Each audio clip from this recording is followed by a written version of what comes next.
तो पुण्यात्माओं, अब कुछ कंसेप्ट हैं जो परमात्मा बिल्कुल क्लियर करवा देंगे और आप लोग भी सोचने पे मजबूर हो जाओगे कि भाई बात तो बिल्कुल सही है।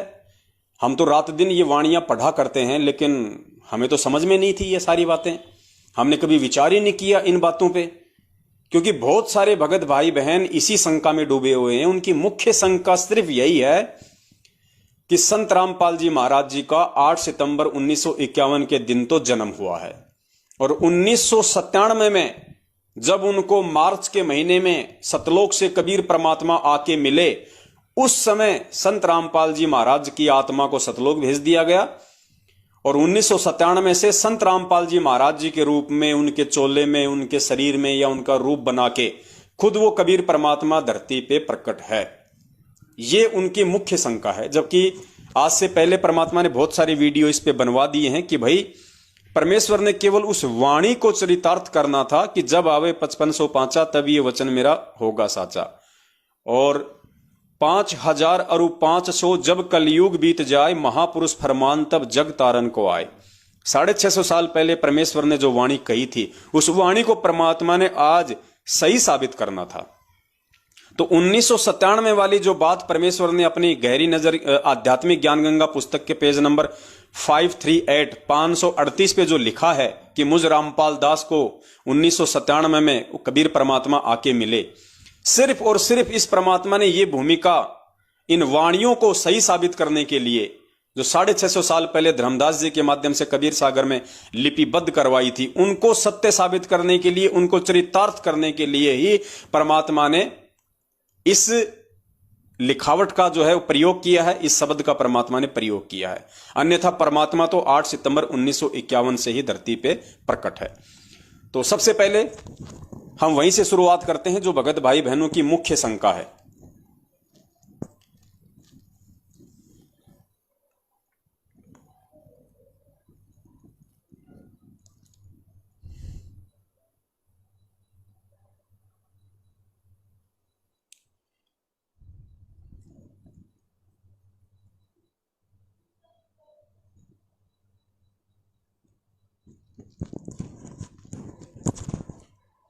पुण्यात्माओं, ये पूज्य गुरुदेव जी कहते हैं ना कि अध्यात्म बहुत ज्यादा गहरा है, उलझा हुआ है, और जब तक पुण्यात्माओं हम इसको ज्ञान आधार से परमेश्वर के द्वारा हमें जो बुद्धि दी गई है, जो सत्संग दिए गए हैं, जब तक हम इसको सुलझा नहीं लेंगे पुण्यात्माओं, अध्यात्म में आगे हम बढ़ नहीं सकते।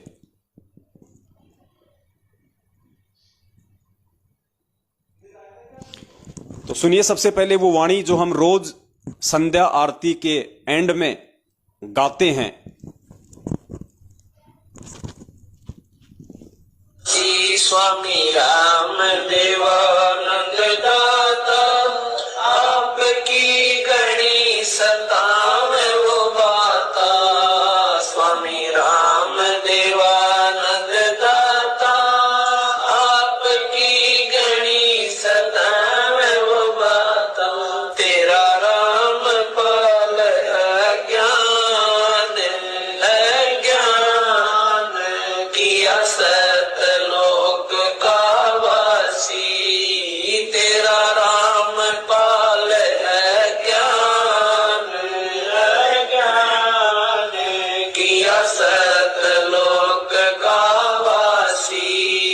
मेरे गुरुदेव भगवान भगवान दियो काट काट की पास।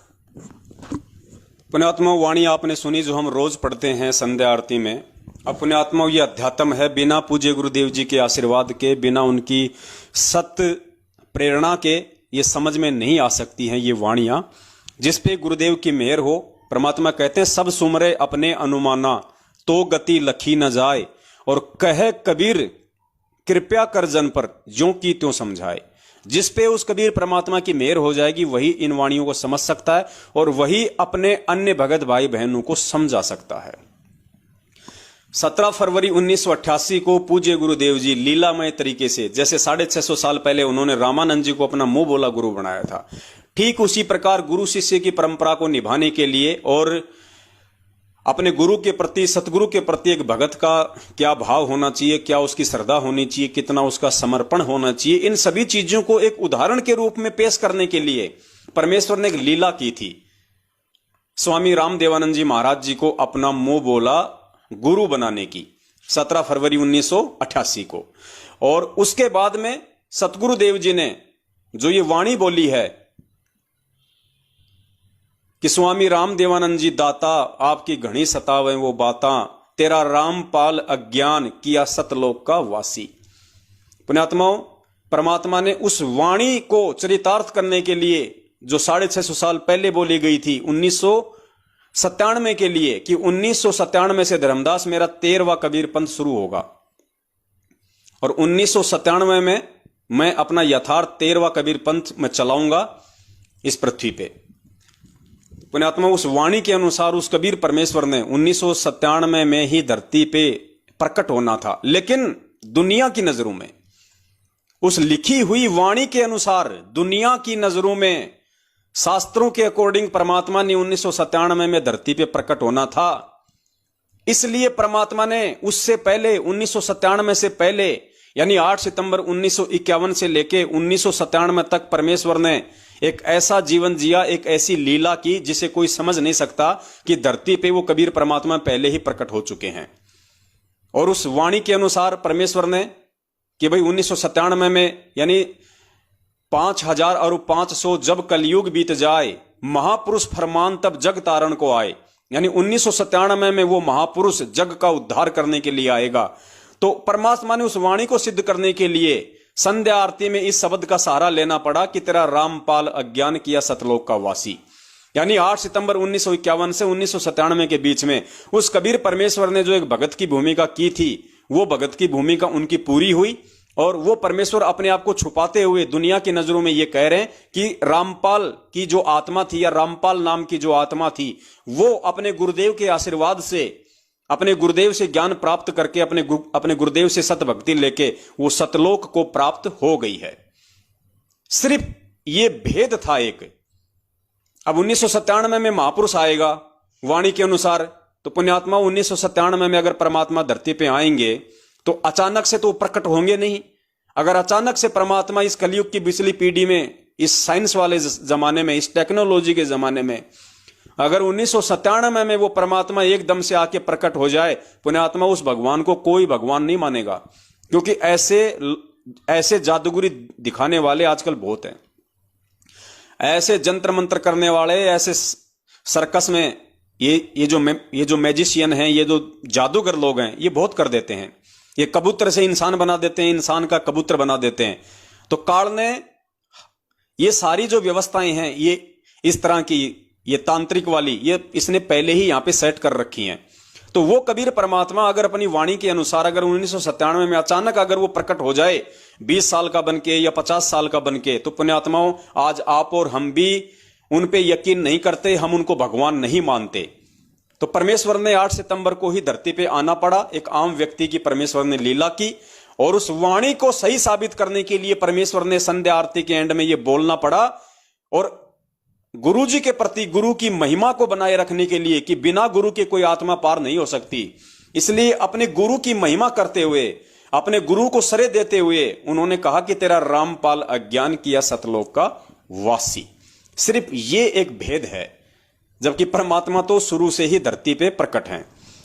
फिर भी पुण्यात्माओं बहुत सारे जो कंसेप्ट हैं वो आज आपके और होंगे क्लियर, परमपिता परमेश्वर जी के आशीर्वाद से, जो आज से पहले हमने नहीं सुने थे, आज से पहले हमने नहीं देखे थे। अब पूज्य गुरुदेव जी का यह सत्संग सुनिए आप जी।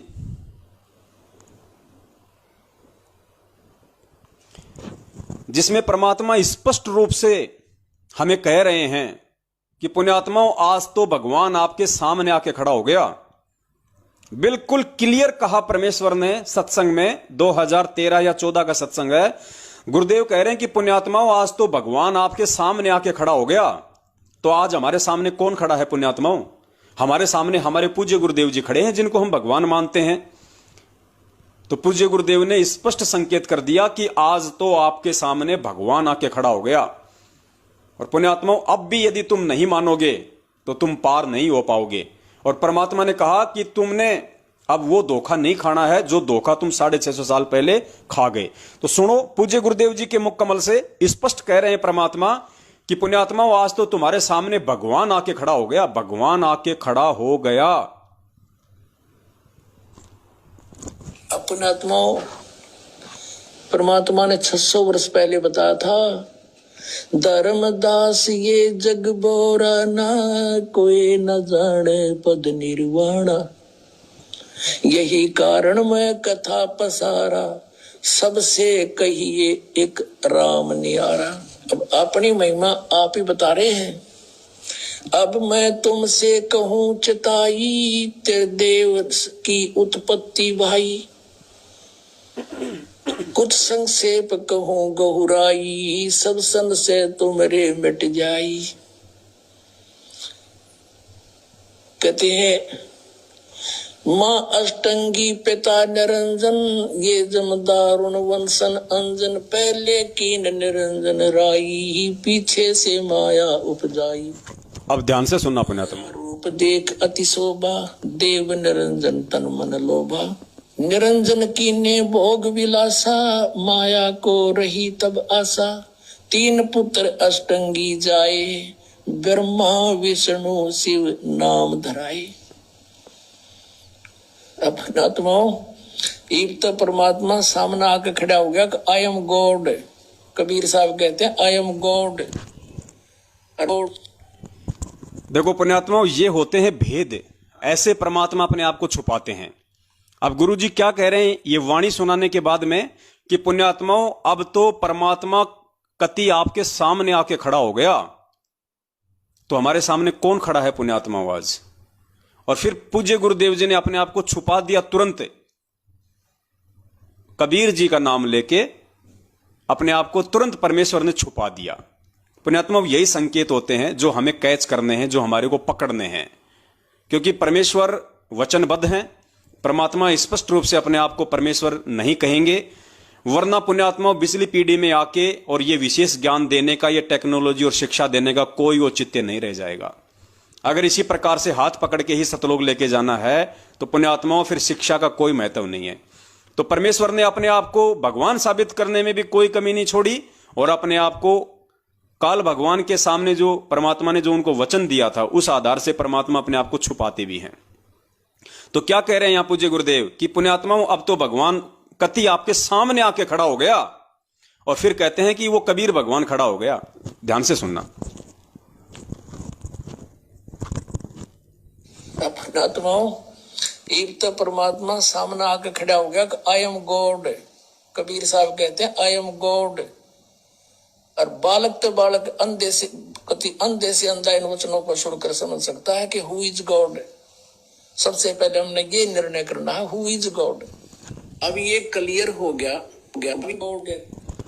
पूज्य गुरुदेव जी कह रहे हैं कि पुण्यात्माओं, इन वचनों को सुन के, यानी जो सत्संग हमें सुनाए जा रहे हैं 27 वर्षों से, इन वचनों को सुन के बच्चे से बच्चा यानी बालक से बालक भी ये समझ सकता है कि हु इज गॉड, यानी भगवान कौन है धरती पे आज। परमात्मा कहते हैं बालक से बालक भी समझ सकता है। बालक से बालक मतलब जिसको बुद्धि नहीं है, 27 साल से किए गए इतने सत्संग सुन के बालक से बालक व्यक्ति भी समझ सकता है कि हु इज गॉड, कि परमात्मा कौन है। अब गुरुदेव थोड़ी कहेंगे कि वो परमात्मा मैं हूं। फिर सत्संग किस लिए सुनाए जा रहे हैं? तत्व ज्ञान किस लिए दिया गया? ये तत्व ज्ञान रूपी टॉर्च किस लिए दी गई? 27 साल से सत्संग किस लिए सुनाए गए? तो परमात्मा कहते हैं कि इन सत्संगों को सुन के, इन वचनों को सुन के तो बालक से बालक भी समझ सकता है कि हु इज गॉड। एक बार फिर से सुन लीजिए पुण्यात्माओं, और दिल में बैठ जाना चाहिए कि भगवान धरती पे प्रकट है।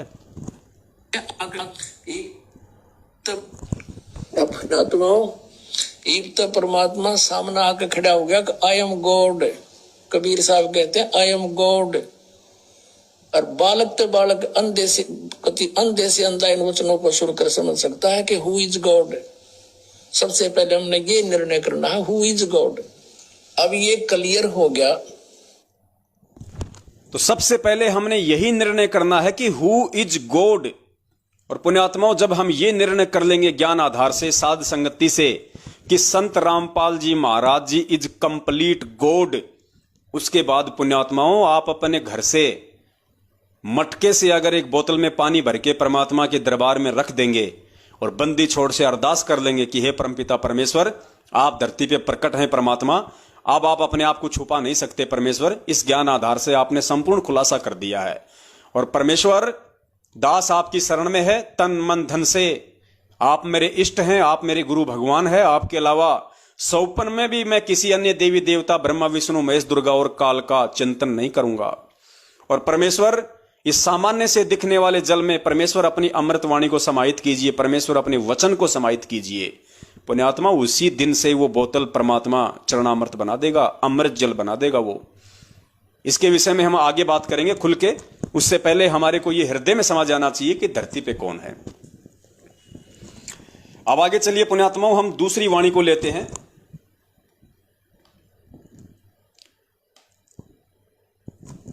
जिसमें परमेश्वर ने सत्संग में कहा है कि 1997 में मुझे वो कबीर परमात्मा सतलोक से आके मिले।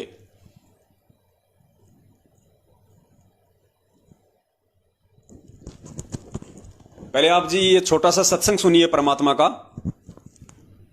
और उसके बाद फिर परमात्मा इस पे विश्लेषण करवाएंगे कि इसमें पॉइंट क्या है।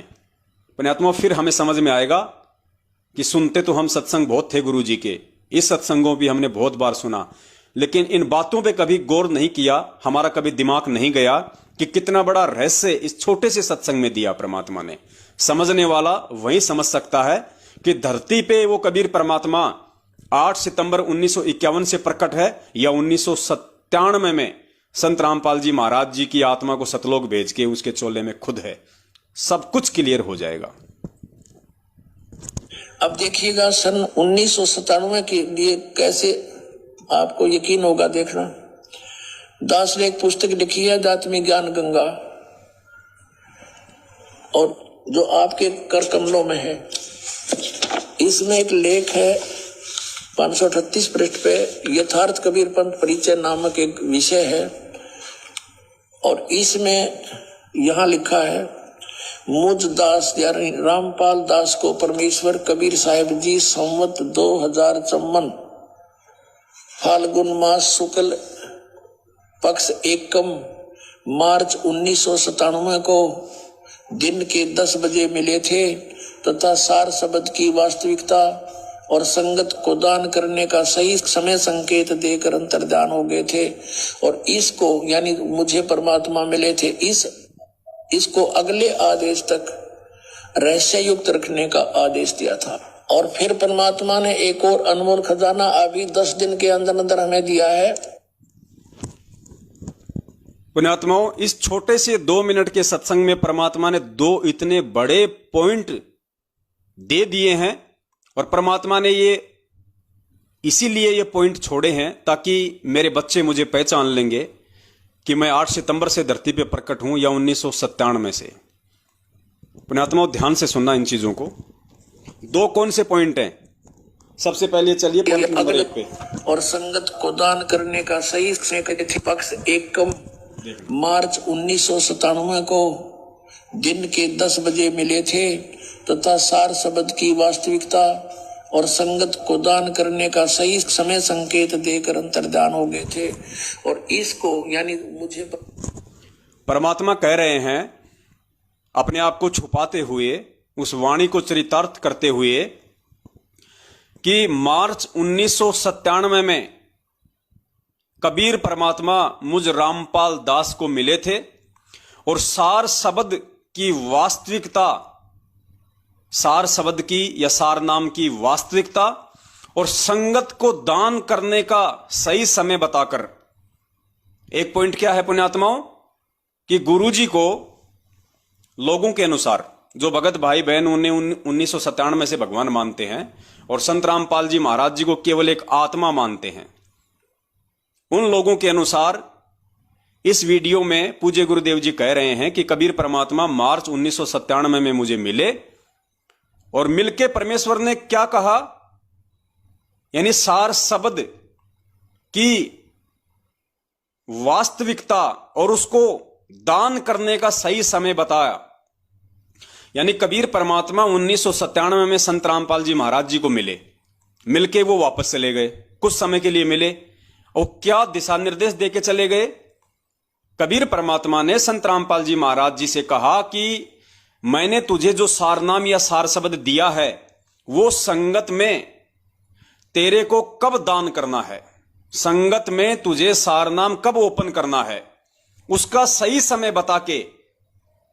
एक पॉइंट तो ये हो गया कि सारनाम को संत रामपाल जी महाराज जी ने संगत में कब ओपन करना है, कब दान करना है, यह संकेत दे दिया। और दूसरा संकेत क्या दिया कि मैं तुझे मिला हूं 1997 में, यानी कबीर परमात्मा कह रहे हैं संत रामपाल जी महाराज जी को कि मैं आपको मिला हूं, इस बात को अगले आदेश तक किसी को नहीं बताना। यानी 1997 में संत रामपाल जी महाराज जी को कबीर परमात्मा मिले, इस बात को अगले आदेश तक रहस्य युक्त रखना है, गुप्त रखना है, किसी को नहीं बताना। एक बार सुन लीजिए आप दोबारा से, फिर ये दो जो पॉइंट हैं, यही पॉइंट ये साबित कर देंगे कि परमात्मा धरती पे 8 सितंबर 1951 से प्रकट है। इसने की वास्तविकता और मामा शुक्ल पक्ष एकम मार्च 1997 को दिन के 10 बजे मिले थे तथा सार शब्द की वास्तविकता और संगत को दान करने का सही समय संकेत देकर अंतर्धान हो गए थे। और इसको यानी मुझे परमात्मा मिले थे, इसको अगले आदेश तक रहस्य युक्त रखने का आदेश दिया था। और फिर परमात्मा ने एक और अनमोल खजाना अभी 10 दिन के अंदर अंदर हमें दिया है। तो जो मेरे भगत भाई बहन केवल अपनी ना समझी के चलते, साध संगति से ना जुड़ पाने के चलते, अपने कमजोर भक्ति संस्कारों के चलते जो ये मानते हैं और खाली उसी वाणी को आधार बना रखा है कि तेरा रामपाल अज्ञान किया सतलोक का वासी, और कहते हैं कि 1997 में संत रामपाल जी तो सतलोक चले गए और कबीर परमात्मा संत रामपाल जी के चोले में धरती पे प्रकट हैं। पुण्यात्माओं, ये 2 मिनट का वीडियो और इसमें 2 पॉइंट उन भाइयों को अगर वो होश में होंगे तो परमात्मा उनका कंसेप्ट क्लियर कर देंगे और आज के बाद उनको भी मानना पड़ेगा। अगर भगत होंगे तो, अगर भक्ति करने के मकसद से इस मार्ग से जुड़े होंगे तो उनको भी 100% ये मानना पड़ेगा कि हां 1997 से नहीं, भगवान तो 8 सितंबर से ही धरती पे प्रकट हैं। सबसे पहला पॉइंट इसमें क्या है, पूज्य गुरुदेव जी कह रहे हैं कि 1997 में मुझे कबीर परमात्मा मिले और सार शब्द की वास्तविकता और उसको दान करने का सही समय का संकेत करके अंतर्ध्यान हो गए। पुण्यात्माओं, पॉइंट नंबर 1, अगर 1997 में संत रामपाल जी महाराज जी की आत्मा सतलोक चली गई, अर्थात संत रामपाल जी का इस लोक से कोई लेन देन ही नहीं, वो मोक्ष को प्राप्त हो चुके हैं 1997 में, तो फिर कबीर परमात्मा 1997 में आके और ये किसको बोल के गए, ये किसको कह के गए, सार शब्द की वास्तविकता और उसको दान करने का सही समय का संकेत देके चले गए।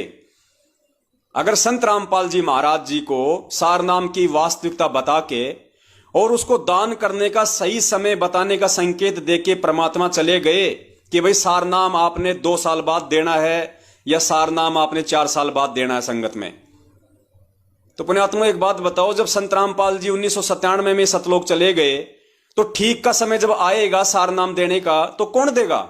संत रामपाल जी तो है ही नहीं।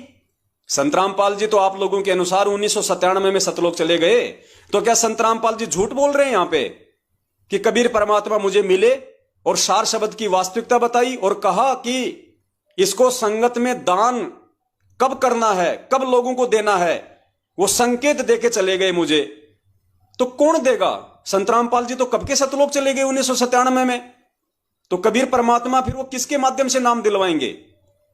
है ही नहीं संत रामपाल जी महाराज जी तो क्या गुरुजी झूठ बोल रहे हैं यहां पे? भाई जब गुरुजी सतलोक चले गए 1997 में तो कबीर परमात्मा कौन से संत रामपाल जी महाराज जी को ये कह के गए कि भैया आने वाले समय में ये सार नाम तुझे दान करना है, और ठीक का समय बता के चले गए। यानी 1997 में तो दान नहीं करना था, वरना कह देते कि भाई दान कर दे। परमेश्वर ने क्या कहा कि ठीक का समय बता के चले गए कि भाई तुझे 2 साल बाद सार नाम देना है संगत में, या 4 साल बाद देना है। तो देगा कौन? समझ की बात यह है कि देगा कौन है, क्योंकि कबीर परमात्मा मिले और संत रामपाल जी को बोल के गए और ये कह के गए कि तुझे सार नाम कब देना है संगत वालों को। तो संत रामपाल जी तो दे ही नहीं सकते सार नाम। संत रामपाल जी तो आप लोगों के अनुसार 1997 में सतलोक चली गई उनकी आत्मा। तो फिर कौन सा संत रामपाल जी महाराज संगत को दान करेगा? क्या परमात्मा झूठ बोल रहे हैं? नंबर 1 पुण्यात्मा। पॉइंट नंबर 2, इसमें कहा जा रहा फिर आगे कि 1997 में मैं कबीर परमात्मा आपको मिला, इस बात को अगले आदेश तक रहस्य युक्त रखना है, किसी को नहीं बताना। तो बताएगा कौन भाई? संत रामपाल जी तो 1997 में आप लोगों के अनुसार सतलोक चले गए, तो फिर बताएगा कौन? है ही नहीं संत रामपाल जी महाराज जी तो यहां पे। तो कबीर परमात्मा ऐसा झूठ क्यों बोल रहे हैं भाई? कबीर परमात्मा इतना बड़ा झूठ क्यों बोल रहे हैं? वो तो संत रामपाल जी से कह रहे हैं कि अभी किसी को मत बताना कि मैं तुझे मिला हूं, अगले आदेश तक, अर्थात जब तक मैं तुझे दोबारा ना मिलूं आके और मैं तुझे ना कह दूं कि हां अब उस बात को ओपन कर दे जो मैं तुझे 97 में मिला था। तो कबीर परमात्मा किसको आके मिलेंगे दोबारा और किसको आदेश देंगे कि अब बता दे कि मैं तुझे 1997 में मिला था? क्योंकि आप लोगों के अनुसार संत रामपाल जी तो 1997 में सतलोक चले गए।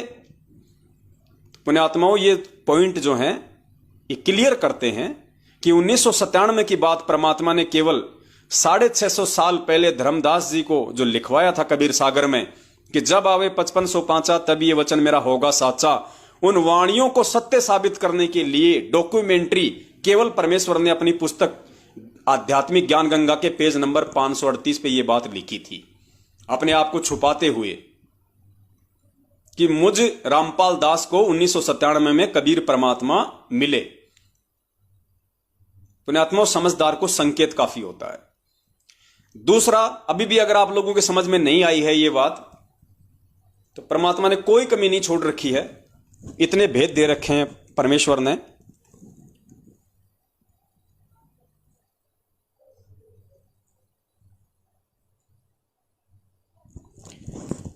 एक वाणी सुनिए परमपिता परमेश्वर जी की, और सुन लीजिए।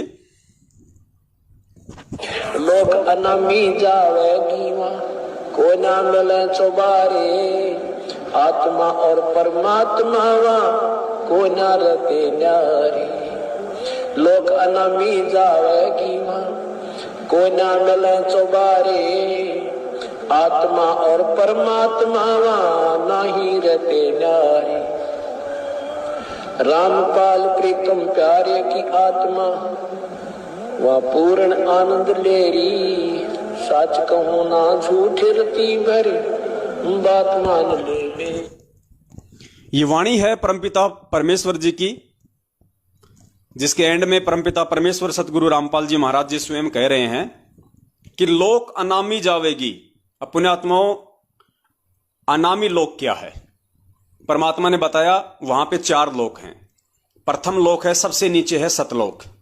सतलोक से ऊपर है अलख लोक, अलख लोक से ऊपर है अगम लोक, और सबसे ऊपर जो चौथा लोक है वो है अनामी लोक। सबसे ऊपर अनामी लोक। अनामी लोक में जाने के बाद परमात्मा ने बताया कि लोक अनामी जावेगी वहां कोन्या मिले चुबारे, आत्मा और परमात्मा वहां कोन्या रहते न्यारे। यानी अनामी लोक जानने के बाद में आत्मा और परमात्मा का अलग अलग अस्तित्व नहीं होता है। जिस शब्द से उस कबीर परमेश्वर ने उस आत्मा को सर्जन किया था, उत्पन्न किया था, उसी शब्द में वो परमात्मा उस आत्मा को वापस समाहित कर लेता है।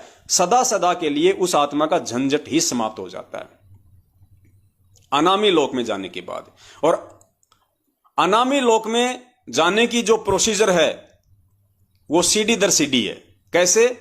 जैसे परमात्मा ने क्या बताया कि जब ये आत्मा यहां से जाएगी तो इसको कमल चक्रों से होकर जाना पड़ेगा।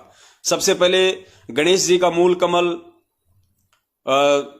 फिर जो है ब्रह्मा सावित्री का, उसके बाद में अपना जो मतलब कि नाभि कमल है, फिर अपना हृदय कमल है, ये परमात्मा ने हमें बताया कि हमने इस तरीके से यहां से त्रिकुटी पे पहुंचना है, और त्रिकुटी के आगे फिर परमात्मा हमें किस प्रकार से लेके जाएंगे वो गुरुदेव ने सत्संगों में अच्छी तरीके से हमारे को समझाया हुआ है। पुण्यात्माओं, सबसे पहले इस पृथ्वी लोक की कोई भी आत्मा अगर सबसे पहले अगर वो जाएगी तो कहां जाएगी? सतलोक में जाएगी। और सतलोक में जाने के बाद में परमपिता परमेश्वर सतगुरु रामपाल जी महाराज जी ने बताया कि अगर वो आत्मा चाहे तो आगे के लोक में जाने की भक्ति करे, अन्यथा सतलोक में ही इतने सुख हैं कि उसको आगे जाने की ही आवश्यकता नहीं है। फिर भी यदि कोई ऊपर के लोकों में जाना चाहे तो उसको भक्ति करनी पड़ेगी। तो सुन लीजिए एक बार परमपिता परमेश्वर के मुख कमल से। मेरे कहने का मतलब यह है कि अगर कोई आत्मा अनामी लोक में जाना चाहे तो उसको पहले सतलोक में जाना पड़ेगा। उसके लिए आप पूज्य गुरुदेव जी का ये सत्संग सुनिए।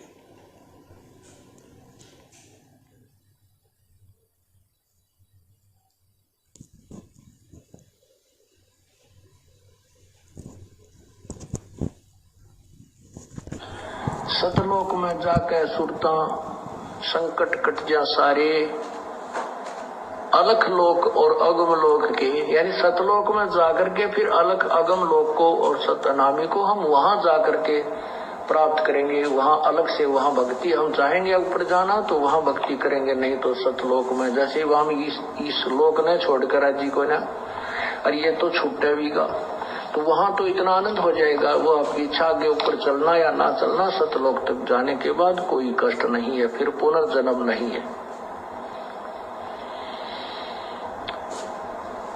अनामी लोक में जाने के बाद फिर वहां आत्मा और परमात्मा एक हो जाते हैं, आत्मा परमात्मा में समा जाती है। लेकिन सतलोक, अलखलोक और अगम लोक में वहां आत्मा और परमात्मा का अलग अस्तित्व है। दूसरा सत्संग और सुन लीजिए इसी विषय पे परमपिता परमेश्वर जी का।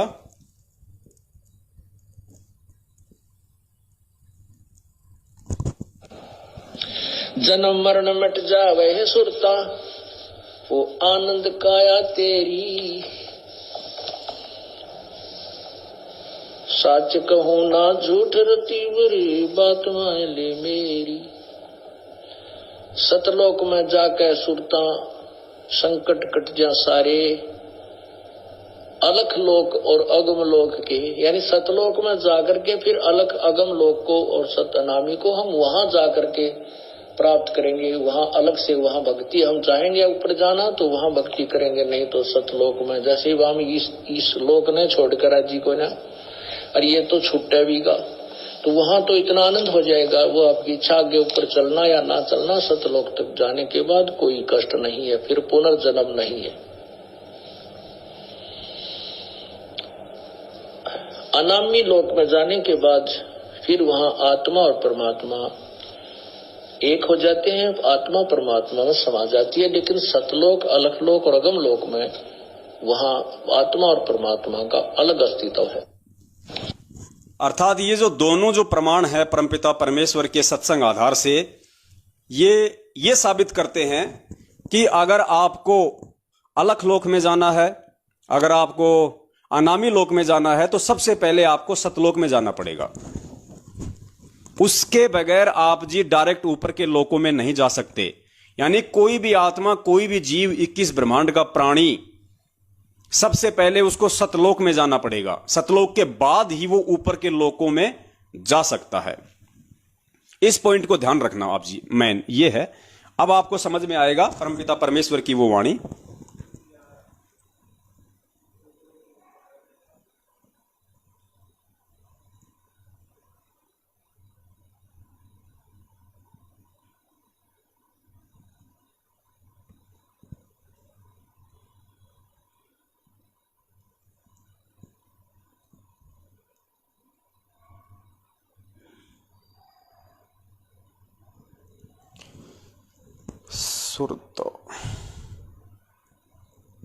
अब सुनिए आप जी ये वाणी दोबारा से ध्यान से सुनिए परमपिता परमेश्वर की, जिसमें परमात्मा कह रहे हैं कि लोक अनामी जावेगी वहां कोन्या मिले चुबारे।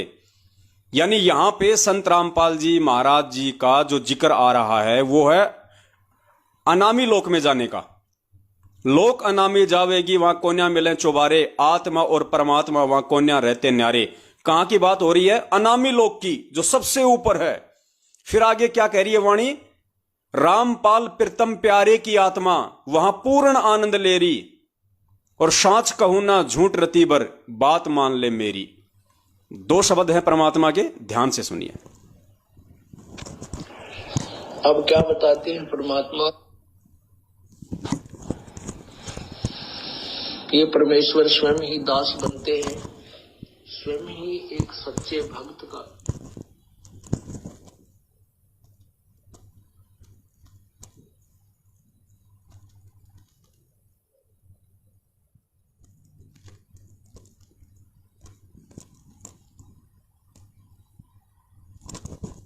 लोक अनामी जावेगी वहाँ को ना मिले चौबारे, आत्मा और परमात्मा वहाँ को ना रते न्यारे।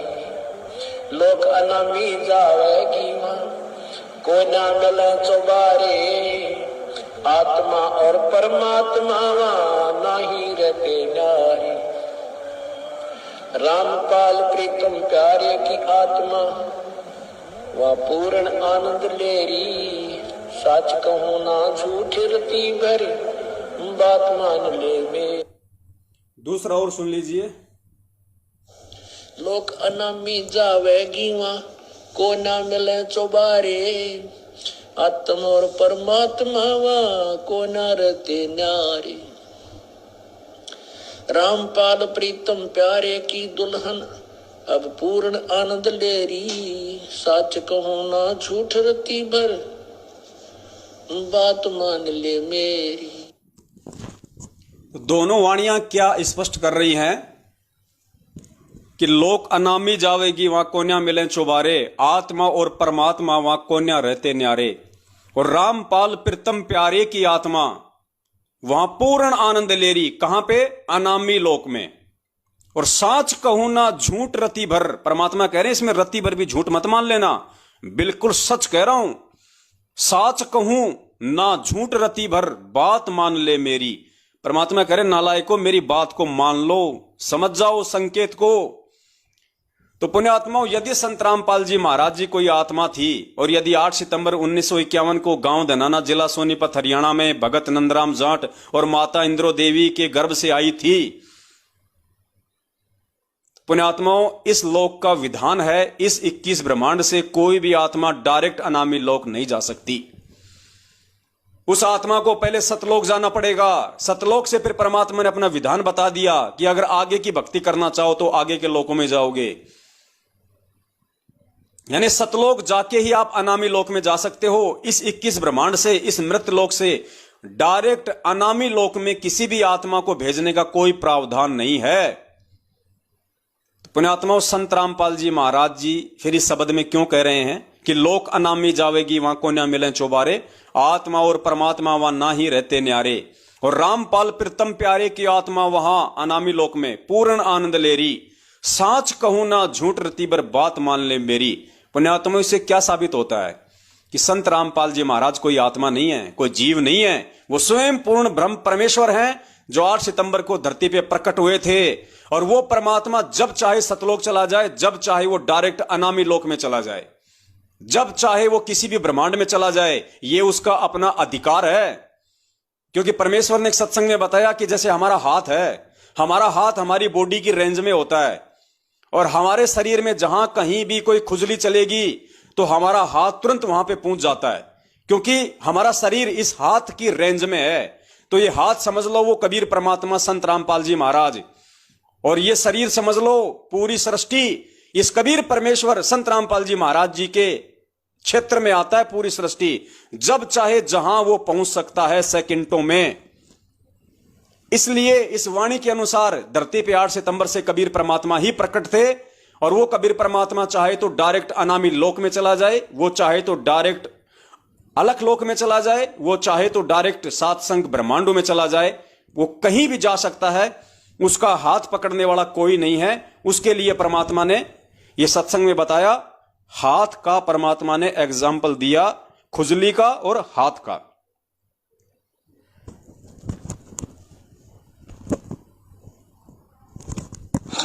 अब क्या कहते हैं,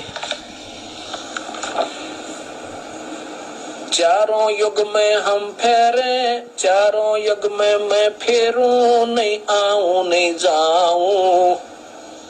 गरीबदास। देखो पुण्यात्माओं, ये है परमात्मा के खेल। एक वाणी में परमात्मा क्या कहते हैं कि चारों युग में मेरे संत पुकारें, कूक कया हम हेल रे, हीरे मोती माणक बरसें, ये जग चुगता ढेल रे। तो इस वाणी में परमात्मा क्या कह रहे हैं अपने आप को छुपाते हुए कि चारों युगों में मेरे संत फिरें।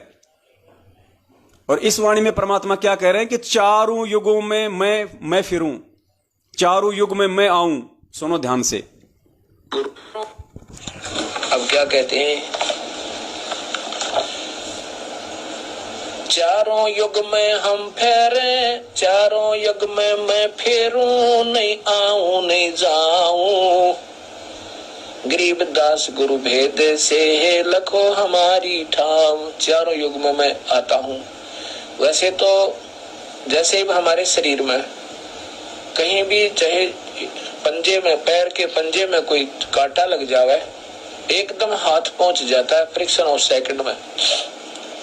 ऐसे ही परमात्मा कबीर साहब की इतने समर्थ हैं, ये सभी असंख्य ब्रह्मांड उनकी ऐसे रीचेबल हैं, उनकी रेंज में ऐसे आते हैं जैसे हमारे हाथों की रेंज में हमारा सारा शरीर आ जाता है।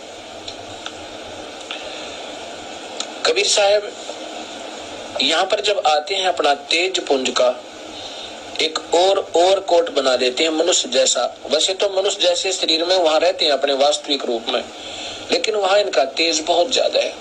उस तेज को छुपाकर अपनी सिद्धि शक्ति तय, शब्द शक्ति तय और एक और कोट मनुष्य जैसा ही तेज पुंज का शरीर बना लेते हैं। वो नाड़ी नूड़ी के जोग जुगाड़ का नहीं होता। तो परमात्मा ने यहाँ पे खुजली का उदाहरण देके बताया कि चाहे हमारे पैर के पंजे में अगर कोई कांटा लग गया हो, कोई अगर खुजली हो गई हो, तो हमारा हाथ सेकंड ऑफ फ्रैक्शन में तुरंत वहां पे पहुंच जाता है। अगर हमारे यहां खुजली है तो तुरंत हाथ पहुंच गया, अगर पैर में खुजली है तो तुरंत हाथ पहुंच जाएगा, क्योंकि हमारा शरीर हमारे हाथ के रेंज से बाहर नहीं है। ठीक इसी प्रकार ये पूरी सृष्टि, सारे ब्रह्मांड, चाहे सतलोक हो, चाहे अलख लोक हो, चाहे अगम लोक हो, चाहे वो अनामी लोक हो, इस कबीर परमात्मा की रेंज से बाहर नहीं है, इसकी पहुंच से बाहर नहीं है।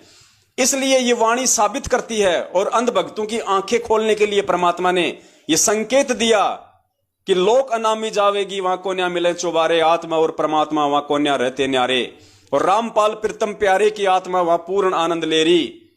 पुण्यात्माओं, ये संकेत दिया परमात्मा ने कि वो समर्थ धनी, वो जब चाहे जिस लोक में जा सकता है। अगर संत रामपाल जी कोई आत्मा होती तो अगर वो जाते तो केवल सतलोक में ही जा सकते थे पहले, लेकिन वो पूर्ण ब्रह्म परमेश्वर है। परमात्मा ने इस वाणी के माध्यम से साबित किया कि 1997 में कोई कबीर परमात्मा संत रामपाल जी को आके नहीं मिले। पुण्यात्माओं, ये भेद हैं, ये सोचल छिद्र हैं परमात्मा के। जैसे परमात्मा ने आपको, दास ने जो है शुरुआत में दिखाया था कि धर्मदास को तो परमेश्वर ने कहा कि 12वें पंथ में मैं खुद ही चल के आऊंगा भाई, और काल के आगे परमात्मा ने थोड़ा सा भेद रख दिया कि मेरा हंस जाएगा। ठीक इसी प्रकार पुण्यात्माओं, जो परमात्मा 1997 की जो बात बोल रहे हैं, ये झूठ भी नहीं कह रहे परमात्मा, क्योंकि वाणी के अकॉर्डिंग परमेश्वर ने यहां पे ये बोलना आवश्यक है। और यथार्थता में जो उनका कोई हंस होगा, कोई उनका भगत होगा, तो ज्ञान आधार से पहचान कर लेगा कि धरती पे कौन है। तो 1997 में संत रामपाल जी भगवान को कोई दूसरा भगवान आके नहीं मिला। स्वयं वो कबीर परमात्मा उस वाणी को चरितार्थ करने के लिए उन्होंने ये लीला की।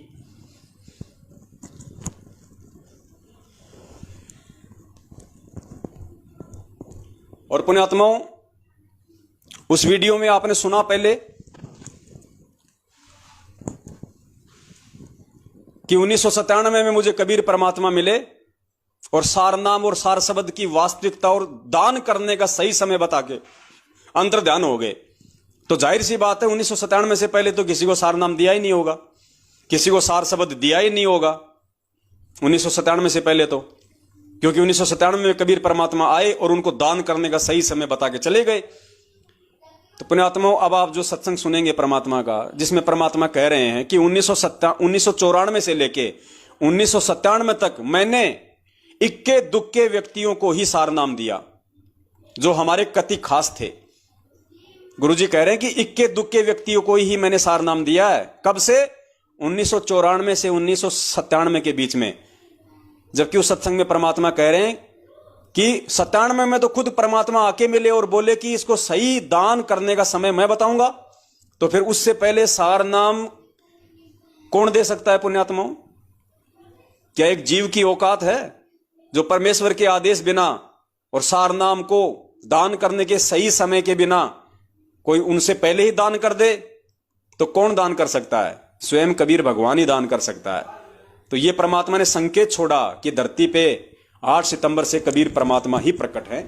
सुनिए पूज्य गुरुदेव जी का वो सत्संग। आवाज थोड़ी सी कम है, ध्यान से सुनना इसकी।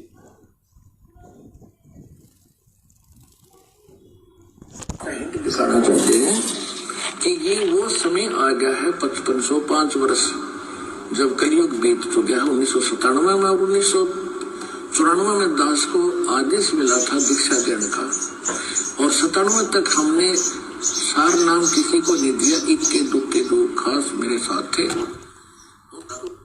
गुरुजी कह रहे हैं कि 97 तक हमने किसी को सार नाम नहीं दिया, केवल इक्के दुक्के को जो हमारे कति खास थे। ध्यान से सुनना। जब कलयुग बीत चुका है 1997 में और 1994 में दास को आदेश मिला था दीक्षा देने का, और 97 तक हमने सार नाम किसी को नहीं दिया। इक्के दुक्के दो खास मेरे साथ थे उनके अतिरिक्त। 1997 में परमात्मा दया करी दास पे और कहा बेटा डरे ना, खोल देश पिटारे ने खजाना खोल दे। आ गया वो समय। पुण्यात्माओं, ये कुछ संकेत परमेश्वर ने जानबूझ के रखे हुए थे, छोड़े हुए थे, जो ये साबित करते हैं कि वो कबीर परमात्मा 1997 से नहीं बल्कि 8 सितंबर से धरती पे प्रकट है। और ये संकेत यदि परमात्मा ना छोड़ते, और भी बहुत सारे सबूत हैं, लेकिन आज हमारा जो विषय है वो ये साबित करना नहीं है कि धरती पे 8 सितंबर से कबीर परमात्मा प्रकट हैं या फिर 1997 से प्रकट हैं। कोई बात नहीं, क्योंकि आज का हमारा जो विषय है वो चरणा अमृत को लेके है, और यदि हम इस विषय पे ज्यादा आगे बढ़ेंगे तो हमारा विषय वो पूरा नहीं हो पाएगा। इसलिए पुण्यात्माओं, समझदार को संकेत ही काफी है कि धरती पे 8 सितंबर से कबीर परमात्मा स्वयं प्रकट है संत रामपाल जी महाराज जी के चोले में। और यह समझाना थोड़ा सा इसलिए आवश्यक था क्योंकि इतना विश्वास हुए बिना कि मेरा गुरु स्वयं कबीर भगवान है और 8 सितंबर से धरती पे प्रकट है, उसके बिना पुण्यात्माओं आगे अब हम जो चरणामृत के ऊपर चलेंगे वो समझ में नहीं आना था। तो अब हम चरणामृत के ऊपर चलते हैं। पहली बात तो परमात्मा ने सत्संगों में बताया कि नाम दीक्षा भले 6 महीने बाद में ले लो, 1 साल बाद में ले लो, 2 साल बाद ले लो, कोई जल्दबाजी नहीं है। मैं यहां तुम्हें नाम ही देने आया हूं, तुम्हें पार ही करने आया हूं, यदि टिक के भक्ति करोगे तो। लेकिन गुरुदेव ने बताया कि इस भक्ति को प्राप्त करने से पहले ज्ञान को अच्छे से आधार बना लो, मेरे सत्संग अच्छे से सुन लो, एक एक चीज को समझ लो, क्योंकि नाम दीक्षा लेने के बाद में अगर आपको इस भक्ति और भगवान के प्रति मन में थोड़ा सा भी शंका हो गई तो गुरुजी कहते हैं कि उसी समय आप परमात्मा से दूर हो जाओगे। तो बार बार परमात्मा ने हमेशा ज्ञान को आधार बनाने पे ही जोर दिया। और आप जितने भी भगत भाई बहन हैं जो सन 2014 के बाद से सतलोक आश्रम मैनेजमेंट हरियाणा ने गांव गांव में जो फर्जी नामदान केंद्र खोले हैं वहां से दीक्षा ली है या ऑनलाइन नाम दीक्षा ली है देश विदेश में बैठे, आप लोगों की सबसे बड़ी जो कमजोरी है वो यही रही कि आप लोगों ने सत्संगों को गहराई से नहीं सुना, और सुना तो आपने उन पे विचार नहीं किया। वरना पुण्यात्माओं, ये सत्संग सुनने के बाद में, इस कबीर परमात्मा का इतना ज्ञान सुनने के बाद में, और जब आपको यह भी मालूम पड़ गया था कि भाई गुरुजी जेल में हैं, संत रामपाल जी महाराज अभी जेल में हैं 2014 से, पुण्यात्माओं नाम दीक्षा लेने से पहले आपने जेल जाने की वजह को बिल्कुल साफ करना चाहिए था कि ऐसा परम संत जिसके सत्संग सुन के मेरी आत्मा कांप गई और तुरंत नाम दीक्षा लेने के लिए उमड़ रही है, जिसके सत्संगों में, जिसके शब्दों में इतना पावर है चुंबक की तरह, वो परम संत जेल में क्यों है? ऐसा संत कोई घटिया कर्म तो कर ही नहीं सकता, हम सोच ही नहीं सकते। कोई दोष ऐसा संत कर ही नहीं सकता, फिर जेल में क्यों है? कारण क्या है?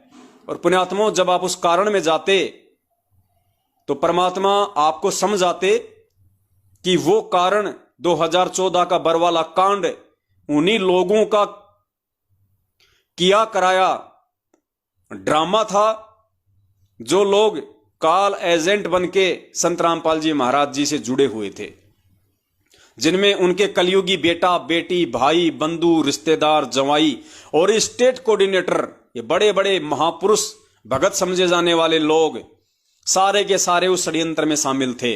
कुछ अपने स्वार्थों के चलते और कुछ नालायक अपनी मंद बुद्धि के चलते उन स्वार्थी महेंद्र भगोड़े जैसे लोगों के पीछे उन्होंने परमेश्वर के ज्ञान को आधार ना बना के उसके मनमानी हरकतों में सहयोग कर दिया और संगत से भी सहयोग करवा दिया, जिसका नतीजा हुआ बरवाला कांड, 5 भक्तों की मौत और बेवजह सारा का सारा दोष सतगुरुदेव जी के ऊपर थोप दिया गया। और ये सारे के सारे गधे बरवाला कांड में या तो पकड़े गए या ये आश्रम छोड़ के फरार हो गए रातों रात।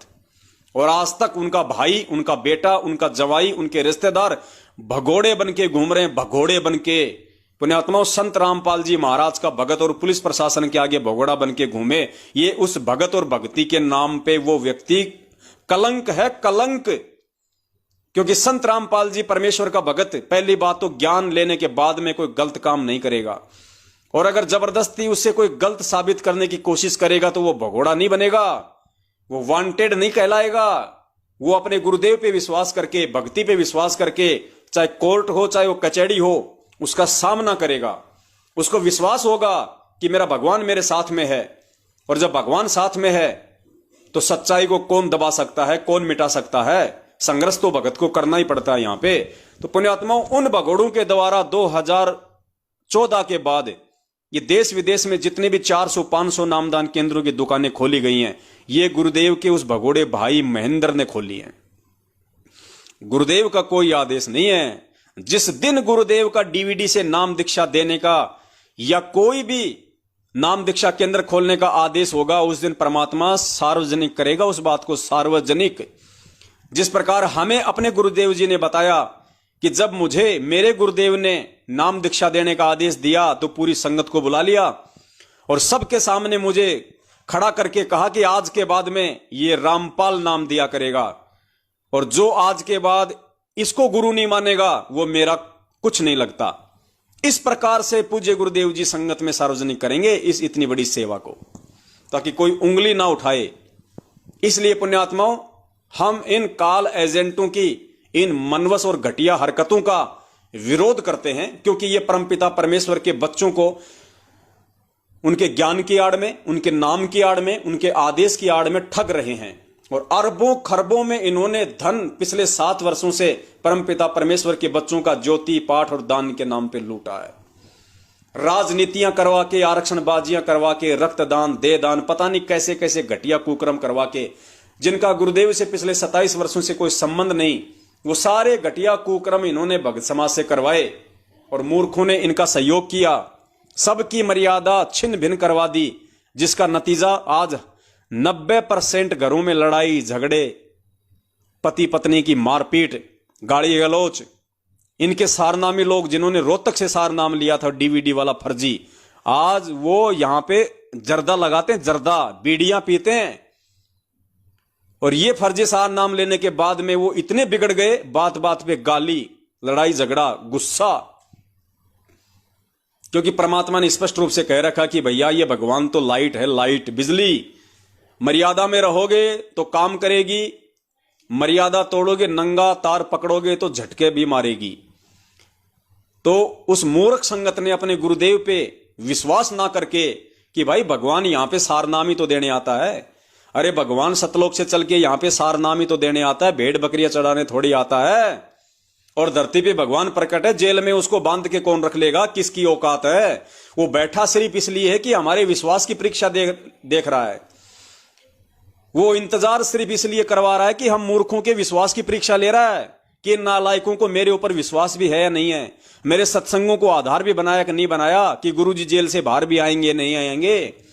और इन गधों ने इन कॉल एजेंटों के बहकावे में आके रोहतक में जाके भेड़ बकरियों की तरह वो सार नाम ले लिया और 15-15 हजार रुपए पाट के दे दिए कि पता नहीं गुरुजी आएंगे कि नहीं आएंगे, पता नहीं कब आएंगे। डबल उम्र कैद हो गई, आजीवन मृत्यु दंड तक उम्र कैद हो गई, और गुरुजी तो 70 साल के हो गए, पता नहीं कब उनका शरीर छूट जाए। ले लो अपने तो महेंद्र भगोड़े एंड पार्टी से सार नाम। और सब ने अपनी ऐसी की तैसी करवा ली, आज सब ने अपनी ऐसी की तैसी करवा ली। उसके बाद भी कुछ मूर्ख नहीं मान रहे और इन्होंने नया फंडा छेड़ दिया, 2 पाठ कराओ सार शब्द लो। और कुछ मूर्ख वहां पे 2-2 पाठ करवा के वो सार शब्द भी ले रहे हैं। तो पुण्यात्माओं, परमात्मा ने ये छटनी करनी थी आज। उनके मार्ग में जो ये गंदगी फैल गई थी, परमात्मा ने उसकी छटनी करनी थी। छटनी परमेश्वर ने कर ली। और जो परमेश्वर के जो विवेकी हंस थे, जो परमेश्वर के जो मर्यादित जो बच्चे थे, उसको परमात्मा ने सत्सेवकों के रूप में अलग से छांट लिया।